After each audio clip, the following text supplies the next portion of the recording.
Galit po at tuwa dahil kaming dalawa pareho pang buhay. Hindi ko dahil sa pagkanulo, kundi dahil sa sindikato, sa mafia ng Davao, Davao Mafia, na kami ang biktima. Pasalamat po kami sa Diyos dahil pareho kaming buhay. Si Colonel Pardo po namatay. Si Captain Perote. Si Agent Hernan Abarrio, kasama ko sa customs, patay. Dalawa rin ang namatay sa akin. Sa kanya, ilan ang namatay?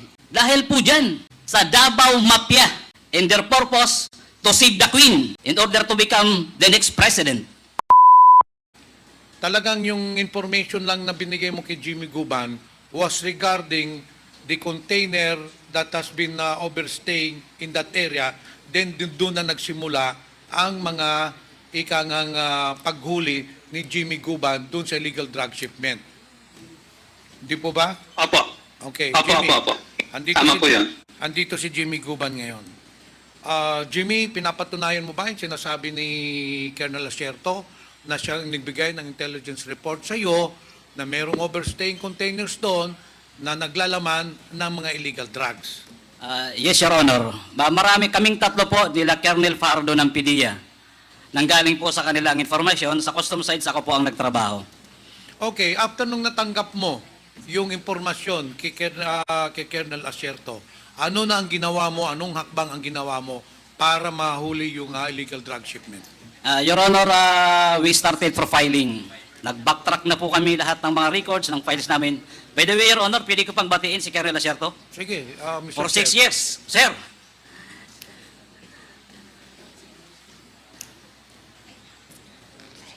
O sige, ipagpatuloy mo na, Mr. Jimmy Guban. Mukhang hindi ka nadinig ni Colonel Asierto. Colonel Asierto, binabati ka ni Jimmy Guban. But anyway, mas importante... Sir, let's go to work. Salamat, Jimmy. Salamat. Ingat ka. Okay, balikan ko yung tanong, Jimmy Guban. Pagkatapos mo natanggap, nag-operate na kakana, paano nyo na-determine na merong ang droga doon sa loob ng container?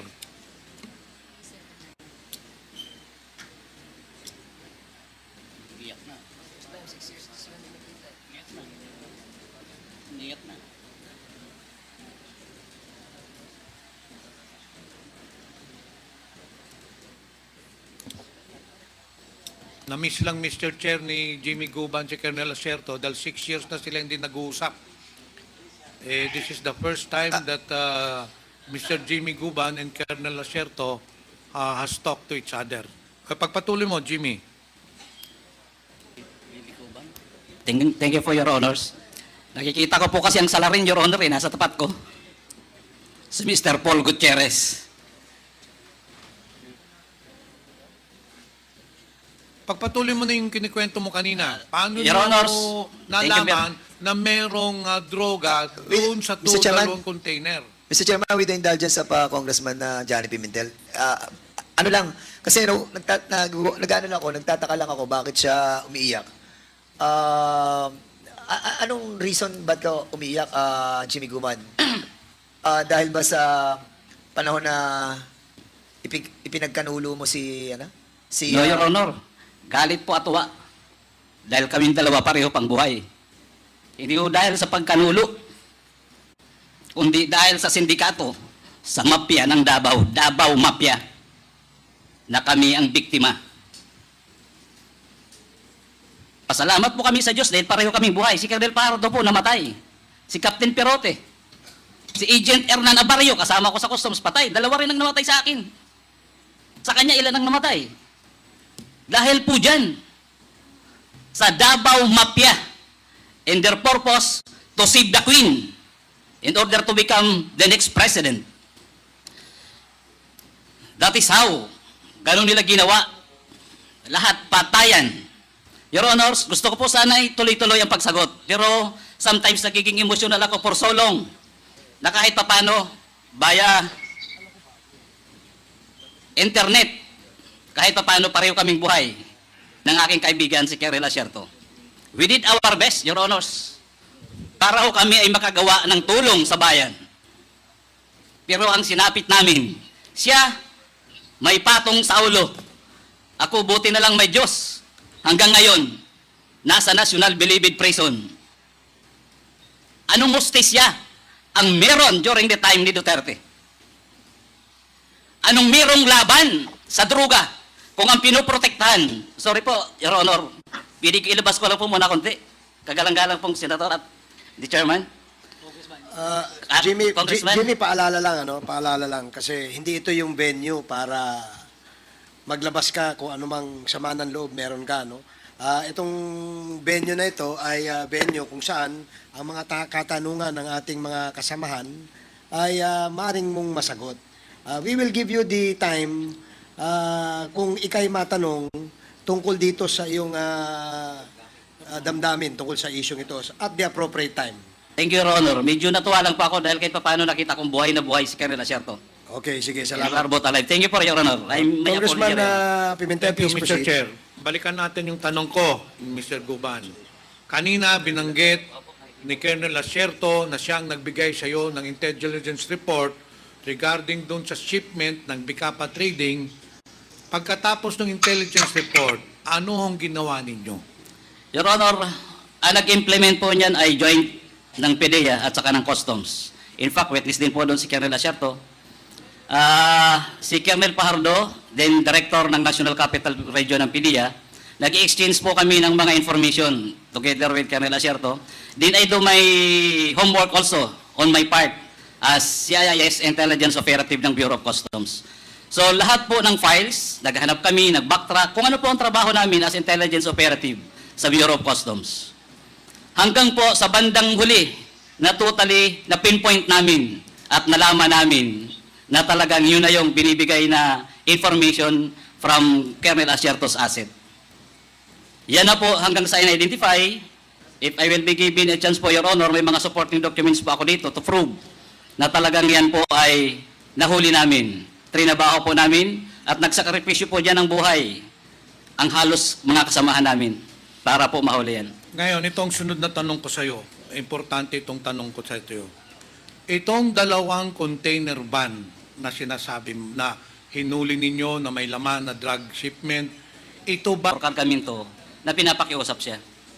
So, isa po yan na sa mga pinapakiusap niya, nakargamento, pati po sa mga pinapakiusap niya, nakargamento, pati po yung mga missing containers at saka pati po yung ibang mga nahuli sa warehouse. Sabi mo, Mr. Chair Guban, na maraming hinihiling sa iyo ni Small Abrera na maipapasok na mga kargamento. Kasama na itong ilang container van ba ito? Isang container van lang? Isa lang po, Your Honor. Recording in progress. Isang container van lang. So, pero ito na nga yung binabanggit niya. Isa po yan, Your Honor. Okay, so nung na-identify na ninyo yung container van, ano na nangyari? Did you report it to PDEA para gumawa ng control delivery? Siyempre, binigyan ka ng information ni Colonel Asierto, binerify ninyo yung container van. Anong sunod na hakbang na ginawa ninyo? Gumawa po kami ng report, Your Honor, together with PDEA. In fact, nandun po lagi sa office ko si Intelligence Officer Bagawi. Your Honor, if I bibigay me time, may dala po ako dito na pirmado po namin ni Bagawi yung ibang mga reports tungkol po dyan sa tinatrabaho naming before, hindi pa magnetic lifter. Basta yun yung subject po namin.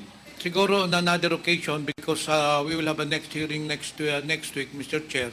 Sa pagka-ngayon, marami pang mag-interpellate. But anyway, after nung identify mong container van nyo, coordinated with PDEA, ano nang sunod na nangyari? Hanggang sa, Your Honor, inaprobahan na po yung aming request through the Deputy Commissioner for Intelligence ng Bureau of Customs. Inaprobahan na po ni Commissioner na buksan ang container number na yun na nirequest po namin dahil natapos na po namin ma-develop doon po sa Manila International Container Port. And that was also the time, Your Honors, na inorderan si Collector Bakiran para isaayos yung container na yun na may lamang magnetic lifter. So, kailan nyo binuksan yung container van? Kung di po ako nagkakamali, Your Honor, that was August 7, 2018. Pero sa pagkakaalam ko, hindi ba dinalan nyo sa warehouse yung container van? No, Your Honor, sa loob po mismo ng custom po yan hinuli. Hindi po yan nakalabas. Okay, so hindi na nakalabas. Opo, Your And Honor. then after that, you did your investigation and then you filed cases. Your Honor, turn over na po namin sa PDEA during that time. Sila na po nun, kasi wala na po sa amin ang trabaho nun. Trabaho na po ng PDEA. After po ng interception, after ng apprehension, nasa PDEA na po ang kamay. Pati po yung pag-inventaryo ng illegal na drogang shabu. Pero hanggang ngayon, Mr. Jiguman, Mr. Chair, sino ba talaga ang nagpasok nitong illegal drug shipment na ito under Bicaba Trading? Your Honor, based on the reports, even in my affidavit, Your Honor, in my last testimony, Hernan died or nilaso nila, sabi nila mismo, nung itsikwa at kasama ni Bidasto Cabral Barakel, ni Loquiga, ni Katipan, na ang nagparating yan ay si Michael Yang, si Mans, at saka si Pulong Duterte. It's from their mouth, not from us. Which, if I may continue, Your Honor, na yun din ang sinasabi ni Mr. Paul Gutierrez sa advice sa kanya ni Benny Antiporda na wag kong babanggitin during the hearing. Na hindi ko magawa-gawa, Your Honors, kaya si Colonel Asierto ang naisip kong isakripisyo ang buhay para po kami lahat ligtas. Akala ko po lahat kami maliligtas. I am under duress, threatened ako so much, kaya yan po ang ginawa kong paraan. Nagsakripisyo kami. During the Senate hearing, Your Honor, the consignee, Bidasto Cabral Barakel, inadmit niya at inadmit ni General Aquino during the time he was the DG ng PDEA na dinala niya ang tatlo sa Senate Blue Ribbon Committee investigation. Then after that, nawala na. Yung tatlong umaming may-ari. At ang alam ko, ang NCR director din was already Director Plaza. Hanggang ngayon po, yung tatlong may-ari na umamin na sila ang may-ari ng kargamento, ginamit sila ni Casey Chan, ay nawawala po hanggang ngayon. At ako po ay nag-request na, I think twice, sa National Bureau of Investigation ng whereabouts nung tatlo para po yung hustisya ng aking kaso ay mailabas ang tunay at totoo kung sino talaga ang mafia ng droga. Umani naman ito ng iba't ibang reaksyon mula sa ating mga netizens.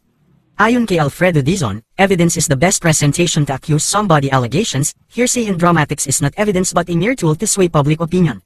Pahayag naman ni Jaime Acan, pang FAMAS Award mga nasa loob ng building na ito. Ang galing umarte, Best Actor of the Year. At ito naman ang saloobin mula sa ating kababayan na si Paulina. The Supreme Court has already cleared FPRRD of human rights violations, yet here they are, spinning a new narrative, trying to link him to drugs. It's the same desperate playbook they used in 2016 to smear his name. Mga kababayan, feel free to comment below para maglabas ng saloobin sa balitang ito.